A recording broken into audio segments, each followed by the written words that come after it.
जरा एक ऐसे ईंधन के बारे में सोचिए जो कभी खत्म ही ना हो।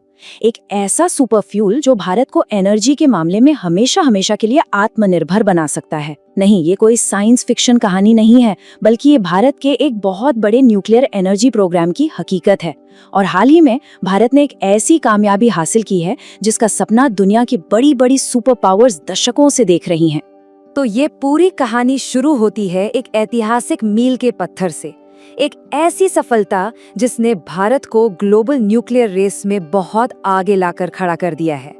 हाँ, ये बिल्कुल सच है। भारत का प्रोटोटाइप फास्ट ब्रीडर रिएक्टर यानी PFBR अब चालू हो गया है। और ये कोई मामूली रिएक्टर नहीं है, ये एक क्रांतिकारी रिएक्टर है जो जितना ईंधन इस्तेमाल करता है उससे कहीं ज्यादा ईंधन पैदा करता है।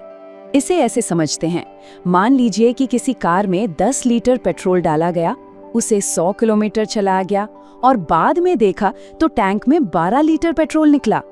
अविश्वसनीय है ना? बस यही है इस ब्रीडर रिएक्टर की कमाल की क्षमता। ये सिर्फ बिजली ही नहीं बनाता, बल्कि भविष्य के लिए और भी ज्यादा न्यूक्लियर फ्यूल तैयार करता है। ये सच में विज्ञान का एक करिश्मा है। लेकिन एक मिनट, ये सब रातों रात नहीं हुआ है। ये कामयाबी 70 साल पहले देखे गए एक सपने, एक मास्टर प्लान का नतीजा है। एक ऐसा सपना जिसे भारत के दूरदर्शी वैज्ञानिकों ने कई दशक पहले देखा था। चलिए इस शानदार प्लान को जरा करीब से समझते हैं। और इस पूरी कहानी के केंद्र में है एक विजनरी, डॉक्टर होमी जहांगीर भाभा। 1950 के दशक में ही उन्होंने भारत के लिए ऊर्जा स्वतंत्रता का एक बहुत बड़ा प्लान तैयार किया था। और उनका ये पूरा प्लान भारत के एक खास प्राकृतिक खजाने पर आधारित था। पहली नजर में ये शायद बस मामूली रेत लगे, लेकिन ये मामूली नहीं है। ये है मोनाजाइट रेत, जो केरल से लेकर ओडिशा तक भारत के समुद्री तटों पर मिलती है। और यही रेत भारत के न्यूक्लियर सपने की बुनियाद है। तो कितना है ये खजाना? करीब 5,18,000 टन। मतलब दुनिया का लगभग 25% थोरियम सिर्फ भारत के पास है। ये इतना ज्यादा है कि इससे सदियों तक भारत की ऊर्जा की जरूरतें पूरी हो सकती है। लेकिन यहाँ एक पेंच है। देखिए, थोरियम सीधे सीधे बिजली नहीं बना सकता। सोचिए, ये एक तरह का कच्चा माल है जिसे इस्तेमाल करने से पहले एक बहुत शक्तिशाली ईंधन यूरेनियम 233 में बदलना पड़ता है या ब्रीड करना पड़ता है। और यहीं से डॉक्टर होमी भाभा के शानदार 3 चरणीय प्लान की शुरुआत होती है। तो पहला कदम जो दशकों से चल रहा है वो है प्राकृतिक यूरेनियम का इस्तेमाल करके प्लूटोनियम बनाना। फिर आता है दूसरा स्टेज जो अब शुरू हुआ है। इसमें उसी प्लूटोनियम का इस्तेमाल करके थोरियम को हमारे सुपर फ्यूल यानी यूरेनियम 233 में बदला जाता है। और आखिर में तीसरे स्टेज में इसी नए फ्यूल से भारत के सारे रिएक्टर्स चलेंगे। और हमारा नया PFBR रिएक्टर बस यही इसी दूसरे स्टेज की सबसे जरूरी कड़ी है। तो सवाल ये उठता है कि भारत थोरियम पर ही इतना बड़ा दांव क्यों लगा रहा है? आखिर इसमें ऐसा क्या खास है? इसका जवाब इसकी खूबियों में छिपा है जो इसे पारंपरिक न्यूक्लियर फ्यूल से बहुत बेहतर बनाती हैं। देखिए, पारंपरिक न्यूक्लियर फ्यूल के मुकाबले थोरियम से बहुत कम खतरनाक और लंबे समय तक रहने वाला रेडियोएक्टिव कचरा पैदा होता है। और सबसे जरूरी बात, इससे परमाणु हथियार बनाना लगभग नामुमकिन है, जो इसे दुनिया के लिए एक ज्यादा सुरक्षित विकल्प बनाता है। हाँ, लेकिन यहाँ तक पहुँचना बिल्कुल भी आसान नहीं था।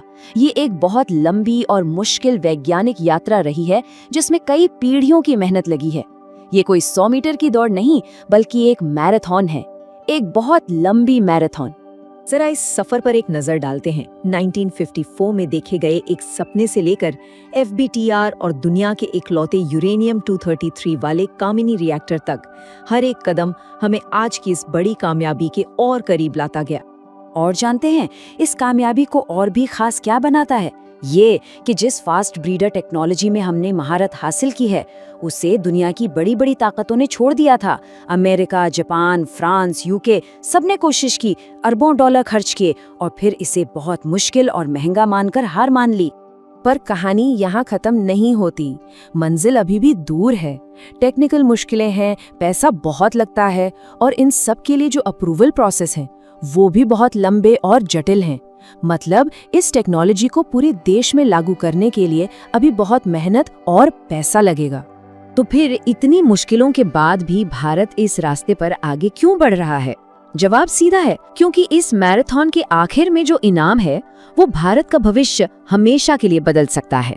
थोरियम साइकिल में महारत हासिल करना भारत के लिए एक असली गेम चेंजर हो सकता है। सोचिए, एनर्जी सिक्योरिटी, यानी हमें ईंधन के लिए किसी पर निर्भर नहीं रहना पड़ेगा, क्लाइमेट चेंज से लड़ने के लिए साफ सुथरी जीरो कार्बन बिजली, और दुनिया में एक टेक्नोलॉजी लीडर बनने का मौका, जिससे देश की इकोनॉमी बढ़ेगी और जॉब्स पैदा होंगी। और ये सब मिलकर विकसित भारत 2047 के सपने को हकीकत बनाने में एक बहुत बड़ा कदम है। आखिर में ये 70 साल का लंबा सफर एक ही बड़े मकसद के लिए है, ऊर्जा स्वतंत्रता, यानी एनर्जी इंडिपेंडेंस। तो केरल के तटों पर मिलने वाली रेत से लेकर एक ऐसे जादुई रिएक्टर तक जो खुद अपना ईंधन बनाता है, भारत का ये सफर वाकई में असाधारण रहा है। सवाल अब ये है, क्या 70 साल की इस लंबी वैज्ञानिक तपस्या के बाद भारत सच में अपने ऊर्जा भविष्य की पहेली को सुलझाने की दहलीज पर खड़ा है?